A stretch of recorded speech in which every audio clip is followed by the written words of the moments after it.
On continue une petite étude qui a rapport avec le retour du Seigneur.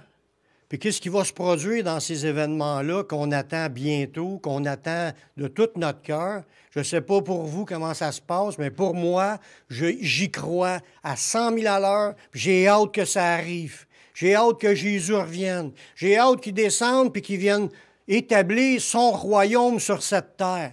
C'est ce qu'on attend ardemment. C'est ce qui fait partie de notre prière aussi, quand on prie la prière du Notre Père, parce que c'est un exemple de prière qu'on peut demander à Dieu. Il dit que ton règne vienne. C'est le règne de Jésus-Christ, ça. Ça parle du retour de Jésus, puis qu'il s'installe pour que son règne vienne sur cette terre, puis que sa volonté soit faite sur la terre comme qu'elle l'est au ciel. Sa volonté doit être faite, puis ça va être sa volonté, parce qu'il ne va pas être les nations qu'une verge de fer. On va le voir dans des passages. Aujourd'hui, on va parler un peu de ça comme de l'introduction sur le règne des 1000 ans. Ce qui va se produire quand Jésus va arriver sur cette terre. On a déjà vu que lorsqu'il arrive, il va se passer l'enlèvement des croyants, la résurrection de ceux qui étaient morts. Fait que les deux ressuscitent. Il y en a qui n'auront pas passé par la mort, vont rejoindre ceux qui étaient morts et sont ressuscités. On va être tous des êtres ressuscités avec Jésus sur un nuage à l'enlèvement. Mais en même temps, Jésus revient pour juger les nations qui sont là, des nations qui sont rebelles. Il va venir pour punir ceux qui ne connaissent pas Dieu et ceux qui n'obéissent pas au Seigneur Jésus-Christ. Et parce que des fois, on peut le connaître puis être des gens qui désobéissent. On peut ne pas vouloir le suivre, pas vouloir faire sa volonté, puis même faire des affaires graves que Dieu déteste, puis que Dieu n'est pas capable d'endurer ça. Puis des fois, il y a des chrétiens comme ça qui pratiquent des péchés très graves. C'est pour ça que je vous encourage à lâcher tout ça. S'il y en a qui sont pris dans de l'esclavage de péché devant Dieu, il faut lâcher tout ça immédiatement afin qu'on soit prêt. Parce que s'il arriverait aujourd'hui, il faut être déjà dans le bon chemin aujourd'hui, pas dans un chemin parallèle ou un chemin qui s'éloigne. Il n'y a pas d'autre chemin que le chemin de Jésus, une fois que tu es rentré par Jésus. Fait que le Seigneur va revenir sur une nuée, puis il va venir prendre le contrôle. Puis là, des fois, il y en a qui ne croient pas dans leur doctrine que Jésus va revenir physiquement. Il y en a que dans leur doctrine, ils pensent que Jésus ne reviendra pas, puis c'est les chrétiens eux-mêmes, par leur effort, qui vont établir le royaume de Dieu sur la terre en convertissant tout le monde. Ça n'a aucun rapport, c'est pas biblique, c'est pas ce que la Bible dit, parce que la Bible dit que Jésus, quand il va revenir en mettant physiquement ses 2 pieds sur le mont des Oliviers. C'est écrit dans la parole de Dieu que lors de son retour, Jésus mettra ses pieds physiquement sur le mont des Oliviers qui est à Jérusalem. Jésus revient avec les sauvés, comme qu'on a dit, il revient du ciel, il est encore dans le ciel, que là, il nous ramasse la gang. Jésus revient avec les sauvés, puis il remettra les pieds sur cette terre avec les sauvés. C'est qui ça, les sauvés? C'est nous, ceux qui ont accepté Jésus et qui marchent avec Jésus. Nous sommes les rachetés de l'Éternel. On va ressusciter, on va avoir eu part à la première résurrection, puis on va être avec le Seigneur dans un corps qui peut-être semblable, peut-être le même modèle, je ne le sais pas, mais ça va être un corps différent parce qu'on ne sera plus tenté par le péché. C'est un corps corruptible qu'on a présentement. On va avoir un corps incorruptible, puis on va avoir aussi un corps immortel. Ça va être... Il n'y a pas de plus grande et plus précieuse promesse que cela. Je pourrais dire, on a fini la réunion, puis déjà, on a en masse de savoir qu'on va devenir des immortels. Mais ce n'est pas encore fait. On n'est pas encore rendu. Il ne faut pas se relâcher. Il faut persévérer jusqu'à temps que Jésus revienne. Peu importe ce qui arrive sur la planète. Dans Zacharie 14, les versets 4 et 5, ça dit... c'était l'autre verset avant, parce que des fois, des Bibles, ça dit quand même ce que je veux emmener. Il dit, « Ses pieds se poseront en ce jour sur la montagne des Oliviers. » Le mont des Oliviers. Savez-vous, c'est quoi le mont des Oliviers? C'est un mont qui a eu plusieurs activités que Jésus a faites autour de ce mont-là. Quand il a été chanté ses cantiques dans le jardin, quand il y a eu l'entrée triomphante qui a embarqué sur un âne, c'était juste à côté du mont qui a embarqué sur l'âne pour entrer. Quand il a parlé avec ses disciples, de voir le temple, puis la beauté de la construction, puis tout ça, puis qu'il a dit qu'il y a les prophéties qui annonçaient la destruction. Jésus était sur le mont des Oliviers. C'est un mont qui est à Jérusalem, un des monts, puis ce mont-là est important. Il y a eu plusieurs événements que Jésus a faits à cet endroit-là, puis il y en a d'autres que je vais vous dire là-dessus.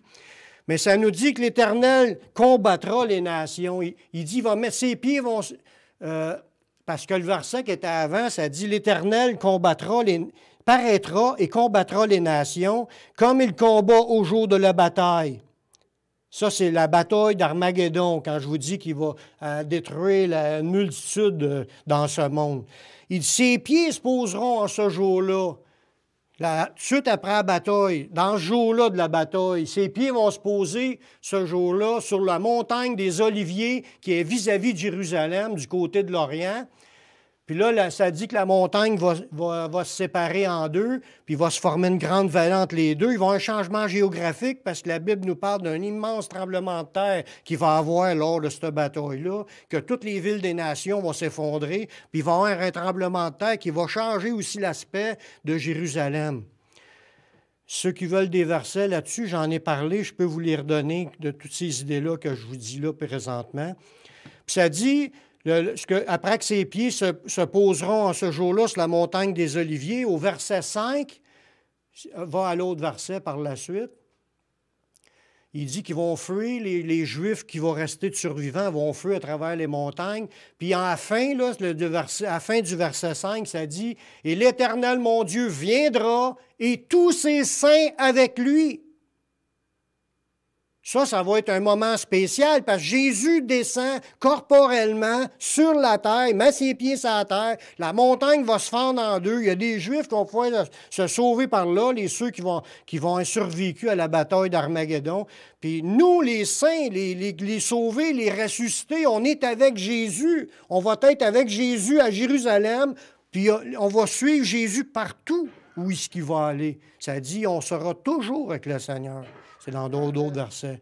Ça va être un moment spécial, puis un moment historique, parce que le retour de Jésus s'est annoncé, puis on continue à en parler, puis on va prophétiser ces événements-là jusqu'à temps qu'ils reviennent. Puis même quand ça l'arrive, on va être dedans. On va l'expérimenter, de vivre cet événement-là. Vous ne croirez pas ça. Moi non plus. On va le croire parce qu'on va être là, mais ça va être au-delà de ce qu'on peut imaginer. Cette montagne, c'est la même montagne que Jésus est monté au ciel devant les disciples. Quand Jésus est apparu pendant 40 jours après qu'il soit ressuscité, il parlait avec ses disciples, puis il m'a emmené à la 40e journée qu'il parlait avec ses disciples, il était en train de parler avec eux, puis pendant qu'il leur parlait, il a commencé à monter. Puis il a disparu des nuages. Puis là, il y a 2 anges qui ont apparu, puis qui ont commencé à parler aux disciples.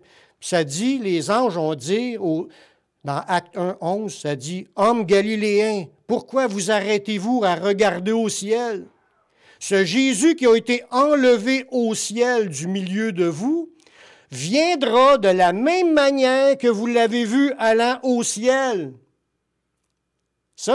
Puis là, ça dit « Alors, ils retournèrent à Jérusalem de la montagne appelée des Oliviers. » Il était sur le mont des Oliviers quand Jésus a monté. Puis les anges ont dit, il va revenir de la même manière, puis il va mettre ses pieds sur le mont des Oliviers, qui va se séparer en deux lorsqu'il reviendra.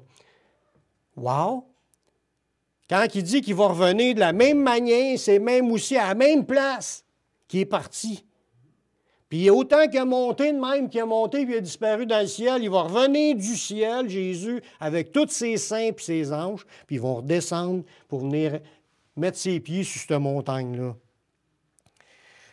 Son retour avec ses saints, c'était déjà prophétisé depuis le début de la création par un prophète qui s'appelait Enoch, le 7e depuis Adam. Parce qu'Adam a eu des enfants, puis le 7e, qui s'appelait Enoch, lui, il plaisait à Dieu. Puis il a fait une prophétie, puis il a annoncé le retour de Jésus avec ses saints. Puis là, c'était répété, cette parole-là, dans Jude, au chapitre 4, au chapitre 1, il n'y a rien qu'un chapitre, les versets 14 et 15. C'est aussi pour eux qu'Énoch, le 7e depuis Adam, a prophétisé en ces termes. Voici, le Seigneur est venu avec ses saintes myriades. Des myriades, ça c'est un nombre. C'est des milliers, des milliers, des milliers. Ces saintes myriades reviennent avec le Seigneur pour exercer un jugement contre tous et pour faire rendre compte à tous les impies parmi eux de tous les actes d'impiété qu'ils ont commis et de toutes les paroles injurieuses qu'ils ont proférées contre lui, des pécheurs impies. Voyez-vous, Jésus, quand il entend le monde le blasphémer, quand il entend le monde le ridiculiser, ou il dit « Je n'ai pas loin de ça », il rit. Parce que ça arrive, des fois, on passe des pamphlets, on vous parle de l'amour de Dieu, puis les gens « Ah, faites-moi pas avec ça, je veux rien savoir ». Mais ils sont en train de rejeter Jésus. Parce que Jésus l'a dit, celui qui vous rejette, me rejette. S'il nous rejette, il rejette Jésus, puis il rejette Dieu le Père. Fait que ces gens-là, ils vont rendre compte de chaque parole vaine qu'ils auront proférée contre lui. Mais c'est annoncé depuis le début de la création que le Seigneur reviendrait avec ses saintes myriades. Puis ça va être l'accomplissement de ce prophétie-là lorsque Jésus va revenir. On va être avec lui, puis c'est ça que je trouve spécial, parce des fois, on change à savoir où est-ce qu'on va être dans cette histoire-là, dans ce scénario-là. Mais on va être nulle part qu'ailleurs qu'avec Jésus. On va être avec lui, puis on va voir de nos yeux tout ce que Jésus va appliquer, parce qu'il est venu il va revenir pour accomplir la parole de Dieu qui est annoncée puis qui n'est pas encore finie. Quand il était sur la croix, qu'il a dit « tout est accompli », c'était « tout est accompli » de ce que lui devait faire sur la terre en tant que vivant. Mais il est ressuscité, puis il y a d'autres choses, il y a d'autres prophéties qui s'accomplissent, puis il y en a d'autres qui vont s'accomplir quand Jésus va revenir. Puis il y en a des prophéties jusque dans l'éternité.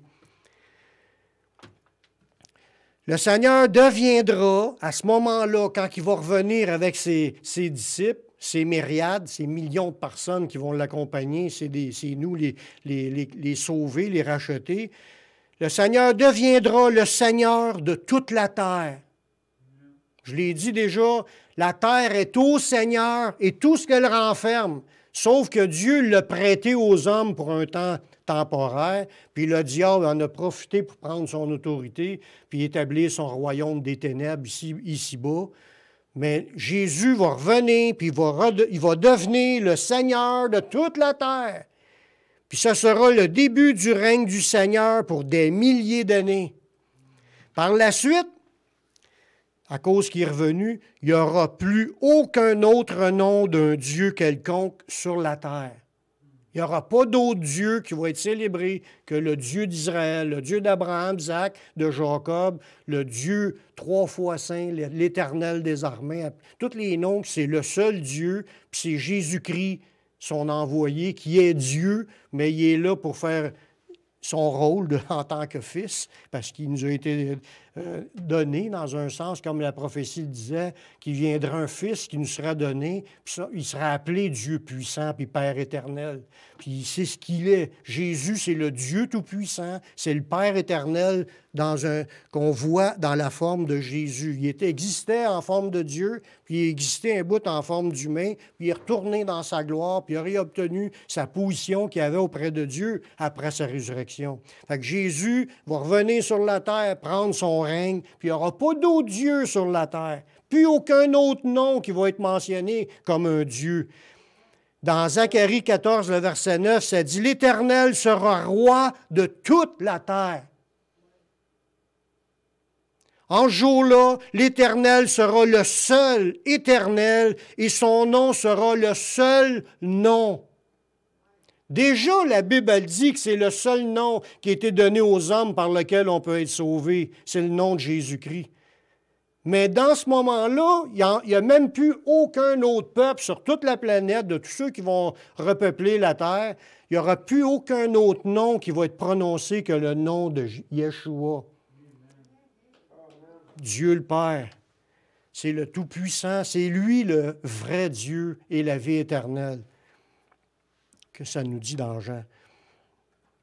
Jérusalem deviendra la ville royale, la capitale mondiale du Seigneur. Parce que lui, il va être le roi de la terre. Fait que sa capitale, c'est Jérusalem. C'est la ville du grand roi.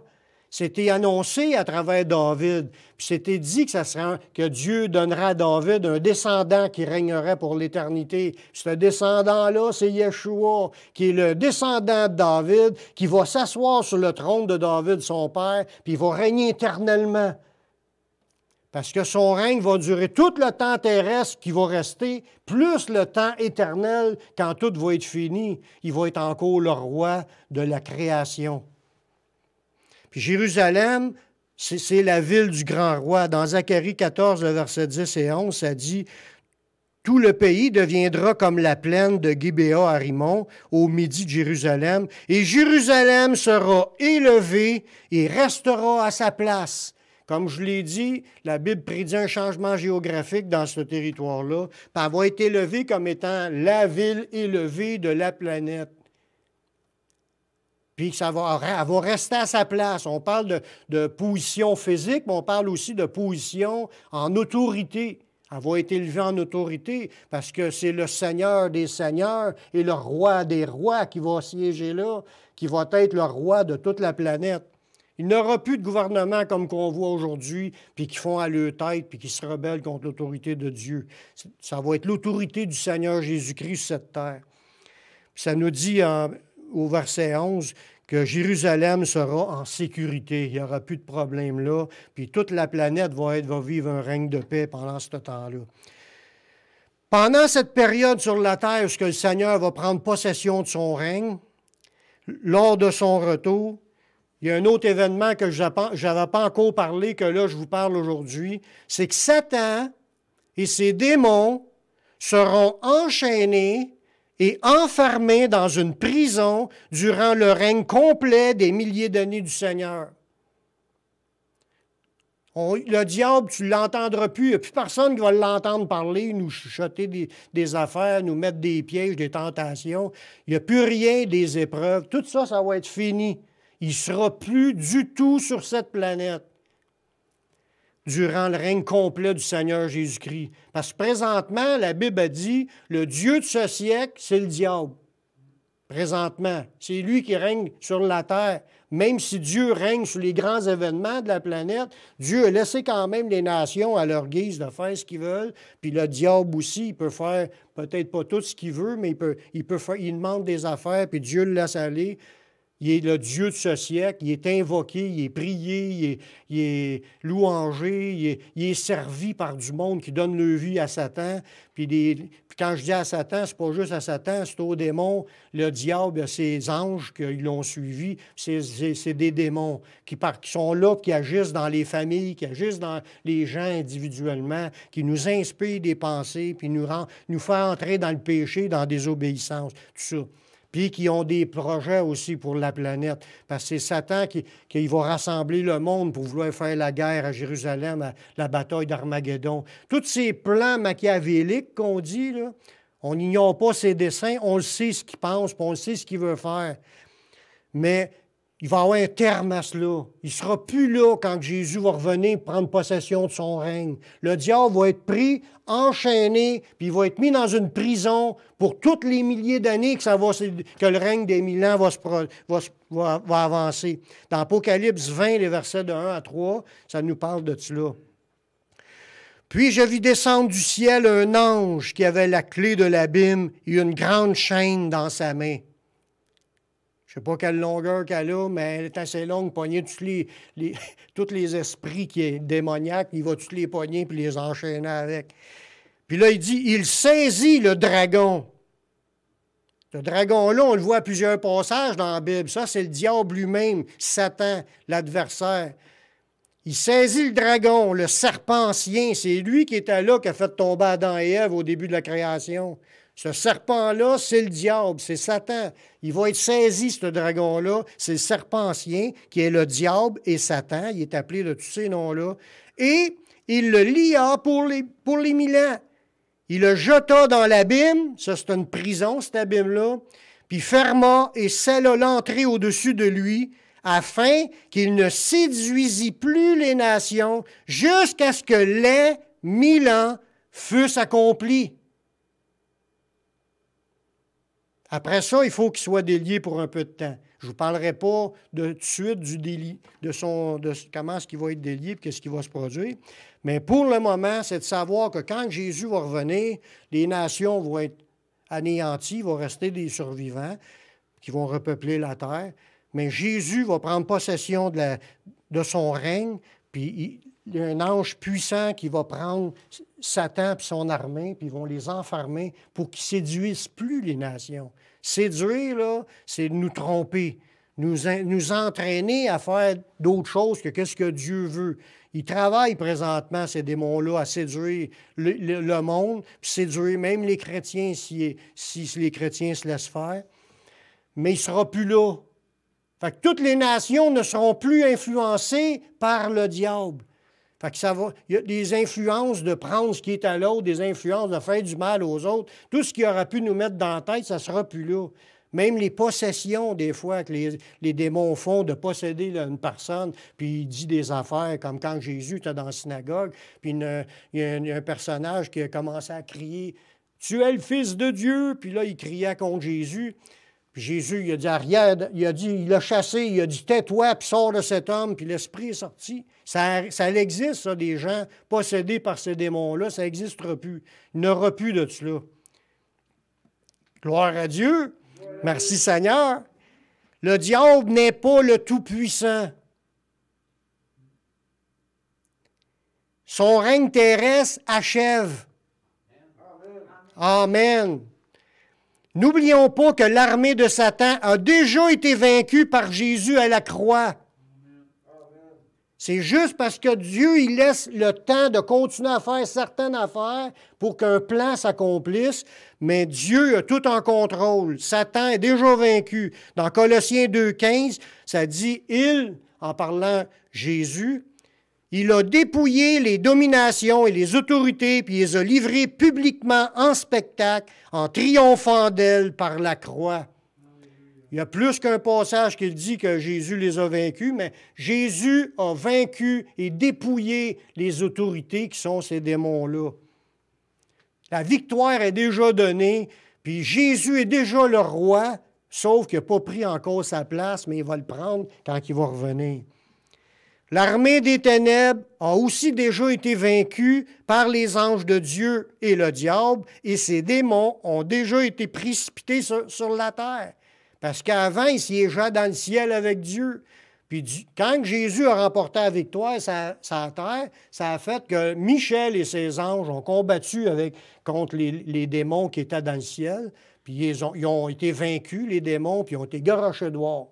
Ils ont été précipités sur la terre. Leur seul endroit qu'ils peuvent continuer à exercer leur méchanceté, c'est sur la terre, en attendant que Jésus revienne, puis que Jésus envoie son ange puissant pour le ramasser, Satan, puis l'enfermer et l'enchaîner dans sa prison qui est déjà faite pour lui. Puis n'oublions pas aussi qu'à la fin, son sort final à Satan, c'est que l'enfer, l'étang ardent de feu et de soufre, a été créé pour le diable puis ses anges. Puis il va être jeté là, lui tout, à la fin, quand Dieu va avoir fini de faire ce qu'il a à faire. Puis ça dit aussi, tous ceux des humains sur la planète qui ont suivi le diable au lieu de suivre Dieu vont se ramasser à la même place. C'est pour ça qu'on a tout à gagner de suivre Jésus. Dans l'Apocalypse 12, les versets 7 à 9, ça nous le disait, que ce que je viens de vous dire, qu'il y a eu une guerre dans le ciel. Michel et ses anges combattirent contre le dragon. Puis le dragon et ses anges combattirent, mais ils ne furent pas les plus forts. Puis leur place ne fut plus trouvée dans le ciel. Et il fut précipité, le grand dragon, le serpent ancien qui est le diable et Satan, celui qui séduit toute la terre, il fut précipité sur la terre. Et ses anges furent précipités avec lui. Ça mentionne bien que ce n'est pas un que le diable qui a été dégommé. C'est les démons avec. Ces anges qui suivent Satan, les anges qui n'ont pas gardé leur dignité d'ange puis leur rôle qu'ils avaient à faire devant Dieu, se sont rebellés, ils ont voulu suivre le diable dans sa rébellion, mais ils vont tous subir le châtiment du diable. Ce n'était qu'une question de temps pour que le diable se fasse dégommer de cette terre pour laisser la place au roi des rois et le Seigneur des seigneurs. Un jour, Jésus va revenir, puis il va faire le ménage parmi les méchants hommes et aussi parmi les démons. Il va tous les ramasser, puis ils vont être enfermés. Fait que qu'est-ce qui va rester sur la terre? Il va rester que des personnes qui vont vouloir suivre le Seigneur. Il n'y aura pas d'autres Seigneur. Ils ne se feront plus mêler puis séduire par le diable puis avec toutes ses menteries pour amener le monde à servir d'autres faux dieux. Il n'y a qu'un Dieu, puis là, il va être révélé à tous. Ils vont le voir de leurs yeux. C'est Dieu le Père, puis c'est Jésus-Christ, puis le Saint-Esprit, c'est Dieu. Il n'y a qu'un seul Dieu sur toute la planète. Les gens ne se feront plus séduire pendant des milliers d'années. Fait que ça va être un nouveau régime. Puis la Bible, dans l'Ancien Testament, il y a un verset qui appelle ça « de nouveaux cieux, nouvelle terre sur cette terre ». Dieu va faire des changements sur beaucoup de choses. Le ciel, à ce moment-là, quand le diable va être précipité, enfermé dans sa prison, le ciel acclamera le Seigneur parce qu'il a saisi son règne par sa grande puissance. Dans l'Apocalypse 11, 17, ça dit « Nous te rendons grâce, Seigneur Dieu Tout-Puissant, qui est, qui était, et de ce que tu as saisi ta grande puissance et pris possession de ton règne. » C'est le moment où Jésus va prendre le contrôle, c'est lorsqu'il reviendra, puis il va revenir bientôt. Ça achève. On ne lâche pas d'y croire, puis de s'attacher à ces choses-là. Il faut s'attacher, frères et sœurs. C'est le jour de notre délivrance. Oui, mais on est déjà délivré? Non, on n'est pas encore délivré, on est encore dans notre corps. Tant qu'on va être dans notre corps, on est en péril. Puis tant que le diable va être là, on est en péril. Des problèmes, des difficultés, des tentations, des tromperies, des méchancetés, toutes sortes de choses qui peuvent nous arriver. Tant qu'on est au milieu d'un monde méchant comme qu'on est, on est en péril. Mais le Seigneur est avec nous, puis on a tout ce qu'il faut pour marcher dans la victoire puis rester debout jusqu'à la fin. On obtient dans nos mains, il faut s'en rendre compte, on a les plus grandes et les plus précieuses promesses qu'on ne retrouvera jamais nulle part ailleurs. Dieu nous donne de participer à la nature divine. On a le Saint-Esprit en nous, puis un jour, on va apparaître avec Jésus dans la gloire, puis on va être avec lui dans ce monde. Ça va être extraordinaire, ce nouveau monde-là, sur cette terre, sans compter l'autre qu'il va avoir après dans les cieux.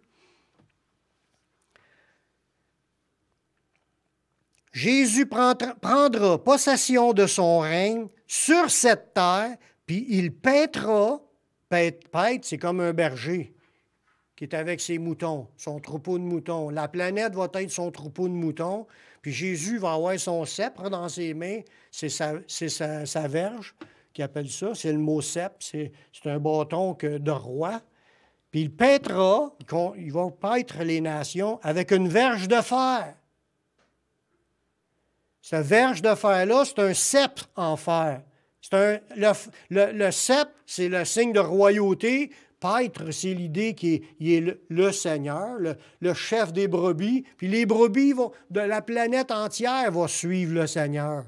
Pas juste les ressusciter. Il n'y aura plus d'autres dieux, puis ils vont tous le voir de leurs yeux, puis ils vont être contents de le voir, puis d'aller le rencontrer à chaque fête qu'il va avoir dans ce monde. Il va y avoir des moments où on va aller rencontrer le Seigneur. On va le voir, ça, la semaine prochaine, si Dieu le permet.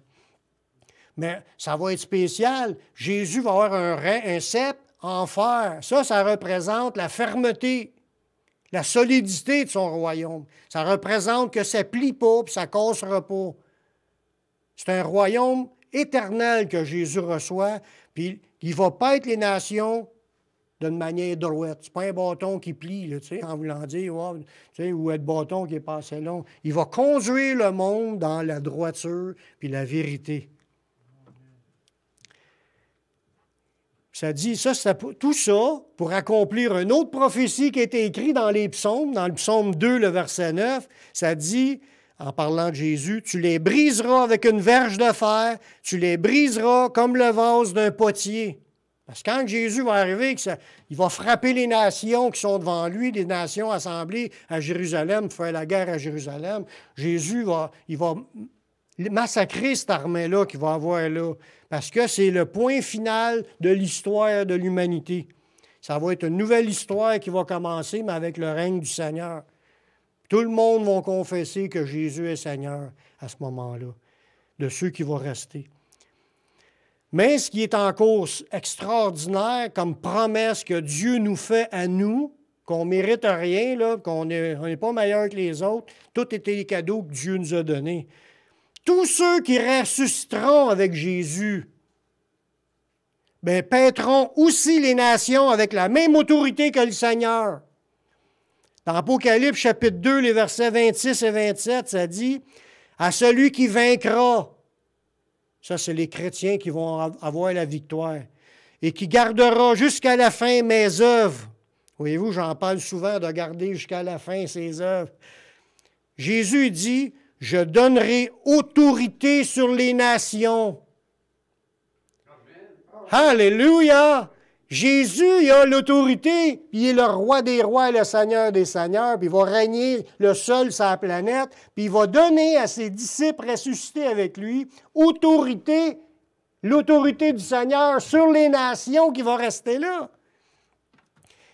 Il les paîtra avec une verge de fer.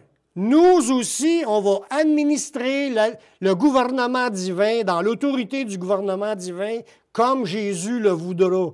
On va avoir des postes, on va faire des choses, on va être over la planète en voulant dire qu'on va être en contrôle des choses selon le plan de Dieu. On va diriger, puis on va obéir au Seigneur, bien entendu. Il n'y a plus de moyens qu'on marche contraire au Seigneur. Notre corps, on va avoir un corps qui ne pêche plus. On va être des gens extrêmement obéissants, puis on va avoir du plaisir à obéir au Seigneur sans obstruction. Parce qu'aujourd'hui, on veut obéir au Seigneur des fois, puis on n'est pas capable parce que notre chair est à faire des choses que Dieu ne veut pas. Mais on demande pardon, puis le Seigneur nous dit continue, relève-toi, puis avance. C'est de même le plan de Dieu. Mais rendu là, on va être des gens obéissants, puis on va être heureux d'obéir au Seigneur. Puis on n'aura plus rien qui va nous empêcher de le faire, puis on n'aura pas aucune influence des autres pour nous empêcher d'être ce qu'on va être, parce que Dieu va nous donner une position supérieure en autorité dans ce monde. Il n'y aura plus du monde qui s'ostine avec Dieu pour pouvoir faire quelque chose. Ça va marcher de même. Tout va marcher au doigt et à l'œil, comme Dieu le voudra. Puis on va paître les nations avec une verge de fer, comme on brise les vases d'argile. Fait que les vases que tu construis en argile qui sont plus bons parce qu'ils sont cassés, un coup de bâton en fer, ils cassent, ils pètent. Mais on va être comme ça va marcher, ting, ting, ting, comme ça doit marcher, mais dans l'amour, bien entendu. Ainsi que moi-même, j'en ai reçu le pouvoir de mon Père. Ça veut dire qu'il nous transmet réellement ce que lui a reçu de son Père, le pouvoir d'être le roi de la terre. Nous aussi, il va faire de nous des rois et des seigneurs. Nous allons être des rois. Quand Jésus, je n'ai déjà parlé de la parabole, il donne des talents à un, talent à l'autre, puis il dit qu'il n'avait reçu 5 talents. Il était rendu à 10 à la fin de sa vie. Le Seigneur était content de son serviteur. Il dit, qu'un reçoit le gouvernement de 10 villes. L'autre n'avait eu 2, il était rendu à 4. Reçoit le gouvernement de 4 villes. Puis l'autre, qui en avait un, qui l'avait enterré, lui, il n'a rien eu, puis il s'est fait enlever lui le talent, puis jeter-les dans les ténèbres du dehors. Voyez-vous, de garder les œuvres du Seigneur jusqu'à la fin. Il ne faut pas que Jésus retentit, puis qu'on est dans le péché, ou on a tout laissé tomber l'œuvre de Dieu, où on va être rejeté. Il faut marcher dans l'obéissance, puis dans le service de Dieu, dans le contact avec Dieu, que nos lampes brillent tout le temps. Amen. Amen. Puis Dieu va nous récompenser. Puis il va nous donner l'autorité sur les nations, comme lui, il a reçu cette autorité-là, puis ça va être, je ne sais pas si ça devrait être peut-être valorisant. Quand tu es habitué toute ta vie au petit pain, là, tu travailles comme chauffeur d'autobus.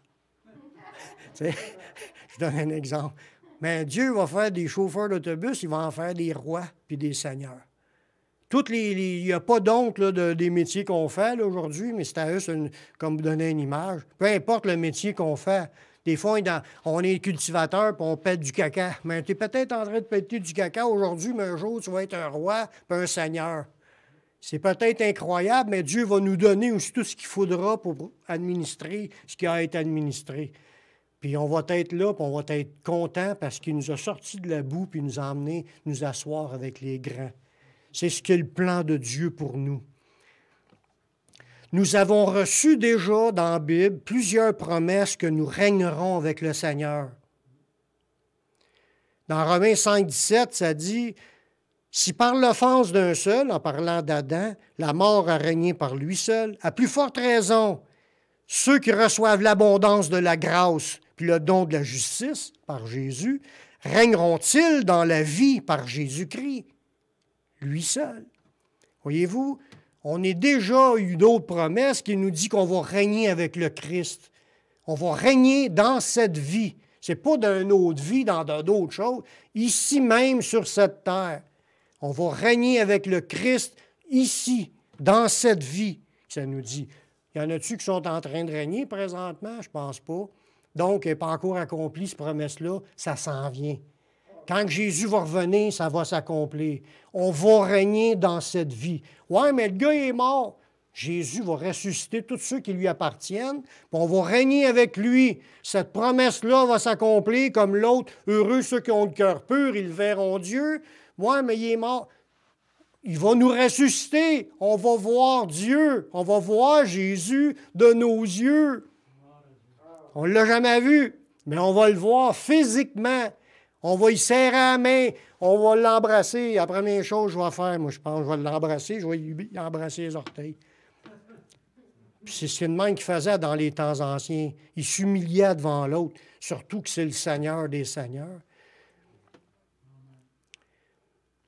Un autre verset dans l'Apocalypse confirme de ce que Jésus a fait de nous, des sacrificateurs, puis qu'on va régner sur la terre. Dans Apocalypse 5, 10, ça dit « Tu as fait d'eux un royaume, des sacrificateurs pour notre Dieu, et ils régneront sur la terre. » C'est une autre promesse qu'on fait, qu'on va être des rois sur cette terre. On voit un autre passage dans les Écritures, dans l'Apocalypse. On voit dans l'Apocalypse une vision prophétique que les ressuscités recevront des trônes, puis aussi le pouvoir de juger.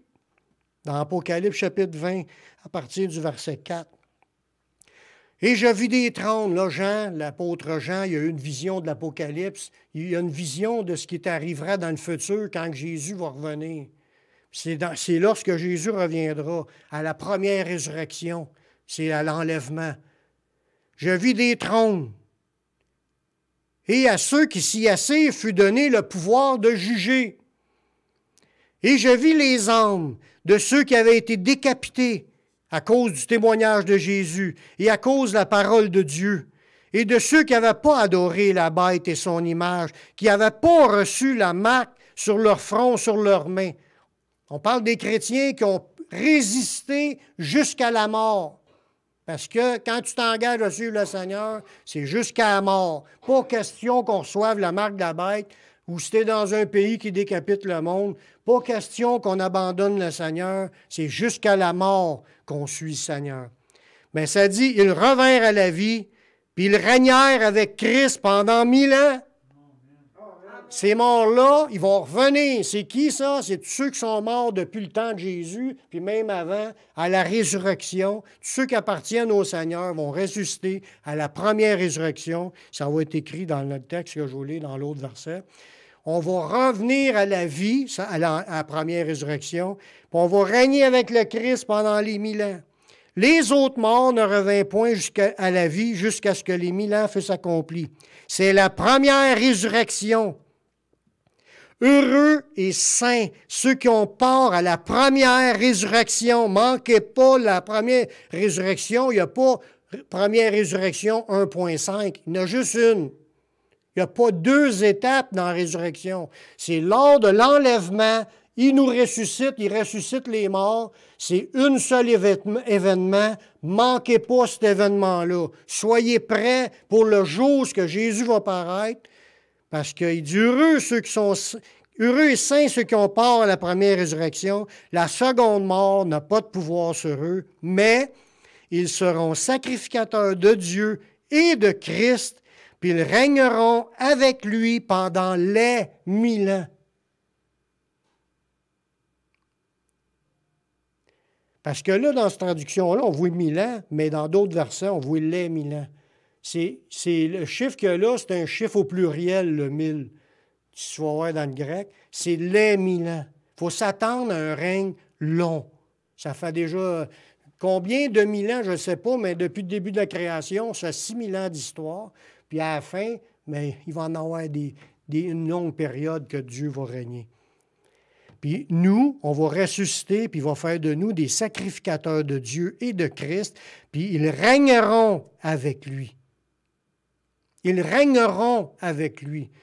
Est-ce qu'on Dieu a des projets? Quand la prophétie a dit « j'ai des projets pour toi, j'ai un avenir pour toi », il y a une prophétie qui dit ça dans l'Ancien Testament, que Dieu a de l'avenir pour ses brebis. Il y a des plans. Dieu, bien, ce plan-là va être grandiose quand il va faire de nous des rois et des seigneurs. Dieu nous a annoncé aussi, puis il ne faut pas s'étonner de cela, qu'on finisse à rentrer là un jour. La Bible a dit, dans 1 Corinthiens chapitre 6, le verset 2 et 3, que nous, les chrétiens, on est appelés à juger le monde puis à juger les anges en tant que dans l'autorité du Seigneur. On voit ça dans 1 Corinthiens 6, les versets 2 et 3. « Ne savez-vous pas que les saints jugeront le monde? » C'est qui ça, les saints? C'est nous. Dieu va servir de nous pour juger les nations. Et si c'est par vous que le monde est jugé, êtes-vous indigne de rendre les moindres jugements? Ne savez-vous pas que nous jugerons les anges? Fait que ce passage-là nous dit qu'on va juger le monde, puis on va juger les anges déchus. Dieu va servir de nous dans le poste qu'il va nous donner pour être des juges. C'est ce que ça disait dans l'Apocalypse. « Et je vis des trônes, et ceux qui s'y assirent furent donnés le pouvoir de juger. » Puis ça dit que nous, on va juger le monde dans l'autre verset, puis on va juger les anges. Fait que Dieu va servir de nous, puis là, on va se dire, « Ouais, mais comment je vais faire? » Dieu va nous équiper de tout ce qu'on aura besoin de savoir. Quand on va arriver l'autre bord, on va être un corps transformé, mais aussi on va avoir une intelligence renouvelée, puis on va avoir nos connaissances qu'on a besoin d'avoir sans obstruction. Dieu va nous donner tout ce que ça nous prend pour pouvoir faire les nouveaux défis comme ouvrage qu'on aura à faire pour lui. Le Seigneur redémarrera la vie sur cette terre pour des milliers d'années. Et maintenant, écoutez-moi bien, il invite les gens avant qu'il soit trop tard. L'Apocalypse, là, il y a dans le dernier verset, dans les derniers versets, ça dit que celui qui entend dise « Viens ». Parce que Dieu parle au cœur. Quand les personnes sont touchées, puis ça lui donne comme un intérêt d'entendre les choses de Dieu, de parler de Jésus. Dieu, il travaille les cœurs. Je sais qu'il y en a qui résistent puis qui tassent ça, là, cet appel-là. Mais il ne faut pas tasser ça. C'est Dieu qui nous appelle parce qu'on est dans un temps très pressant. Ça achève. Très bientôt, ça va être fini puis il va être trop tard. La porte va être fermée. Le retour du Seigneur va se faire, ou peut-être qu'on va mourir avant, ce sera encore plus vite fait, mais on va tous mourir, puis on va être tous à rencontrer Dieu. Puis il faut être prête. Il y a un autre verset qui dit « Prépare-toi à la rencontre de ton Dieu. » T'es mieux d'arriver là pardonné que d'arriver là dans tes péchés. Parce que si tu es dans tes péchés, tu ne pourras pas rentrer. Tes péchés vont t'empêcher de rentrer dans le ciel. Ce qu'on entend dans les chansons modernes aujourd'hui, tout le monde va aller au ciel, puis tout le monde va aller au ciel, puis blablabla. Toutes les religions inventent toutes sortes d'affaires. Pas vrai, ça. C'est pas tout le monde qui va aller au ciel. Le ciel appartient à Dieu. Puis avant de rentrer là, il faut que tu aies fait la paix avec Dieu parce que là, tu es un ennemi de Dieu en marchant dans nos péchés. Là, on marche dans des obéissances. On devient ennemi de Dieu. Puis on est sale. Notre âme est tout sale, tout beurré à cause de nos péchés qu'on a faits. Puis il faut qu'on soit lavé de nos péchés, sinon nos péchés nous empêchent d'entrer. On ne rentre pas par défaut. Par défaut, on est rejeté. Il Il faut absolument aller à Jésus pour recevoir le pardon, puis là, on va pouvoir entrer. Le pardon s'obtient à cause que Jésus a payé le prix que ça coûtait pour recevoir le pardon. Il a fallu qu'il meure sur la croix, qu'il subisse la mort, mais il n'était pas obligé de mourir, lui. Il n'avait pas fait de péché, mais il est mort à notre place. C'est moi qui aurais dû mourir pour mes péchés. Puis pas juste la mort physique, la mort éternelle. Mais Jésus, que lui n'avait pas fait, le seul innocent de la planète, a pris la place des coupables. Il a décidé de payer la dette du péché en mourant lui-même pour payer cette dette. Puis c'est encore une preuve pour dire que quand on offense Dieu, là, on offense Dieu par nos péchés. Il fallait absolument que ce soit Dieu qui décide de faire quelque chose pour nous pardonner. Moi, je n'aurais pas pardonné un péché que tu as fait à Dieu. C'est Dieu qui peut te pardonner. C'est pour ça que ça prenait absolument que Dieu vienne pour payer la dette des péchés. C'est lui qui est mort sur la croix pour nous. Il a payé mes péchés, puis il est mort. Ça coûtait la mort. La Bible elle dit, le salaire du péché, c'est la mort. Jésus a payé la mort à ma place, puis à votre place. Il a payé la mort pour toute l'humanité. Puis là, il appelle tout le monde de l'humanité à se repentir et à dire au Seigneur, « J'y crois que tu es mort pour moi, puis je sais que je suis pécheur, puis je te demande pardon, je te donne maintenant ma vie. Je veux te suivre, je veux te servir pour le reste de ma vie. » C'est ça qu'on est appelé à faire. Tout le monde sur la planète devrait être en train de servir le seul Dieu vivant, le Créateur. C'est Dieu. On devrait tous être à genoux devant Dieu sur la planète.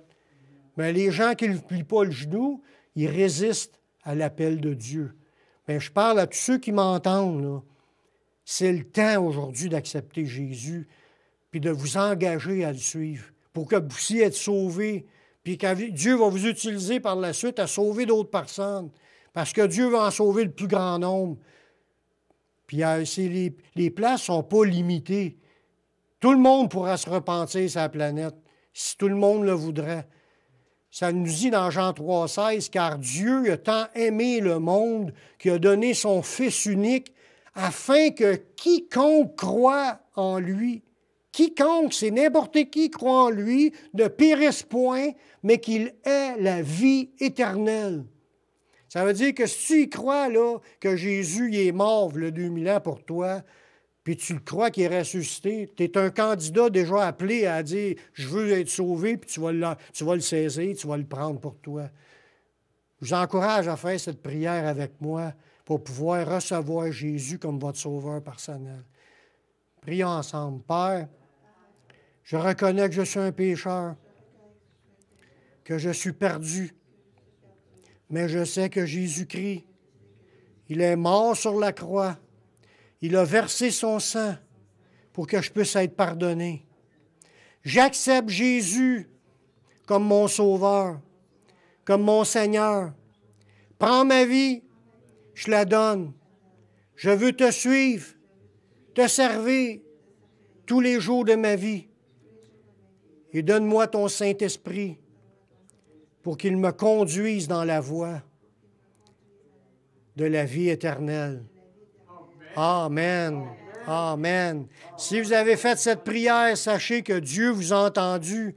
Dieu il est là à côté de vous. Puis là, à cause que vous avez fait cette prière sincèrement, il vous a pardonné vos péchés, puis il est entré dans votre vie, puis il y a une nouvelle vie qui vient de commencer. La Bible appelle ça la nouvelle naissance. C'est naître de nouveau. Tu repars à zéro. C'est comme si le char, qui était un char usagé avec beaucoup de millage, le reset était mis, puis c'est retombé à zéro, le millage. Tu as une nouvelle vie qui commence, tu n'as plus de péché, il les voit plus, il les a toutes pardonnés. Maintenant, marche avec le Seigneur, sers le Seigneur, laisse-toi guider par le Saint-Esprit, va dans une église évangélique pour entendre prêcher la parole de Dieu, va aussi sur des sites Internet qui prêchent la parole de Dieu. Il y a mon site, publicationévangélique.com. Il y a aussi, c'est sur Facebook. C'est aussi sur YouTube. Il y en a partout des places où la parole de Dieu est annoncée. Marche avec le Seigneur jusqu'à la fin, puis il y a une couronne qui nous attend. Parce que Dieu va couronner les vainqueurs. Amen. Gloire à Dieu, que le Seigneur vous bénisse abondamment. Shalom.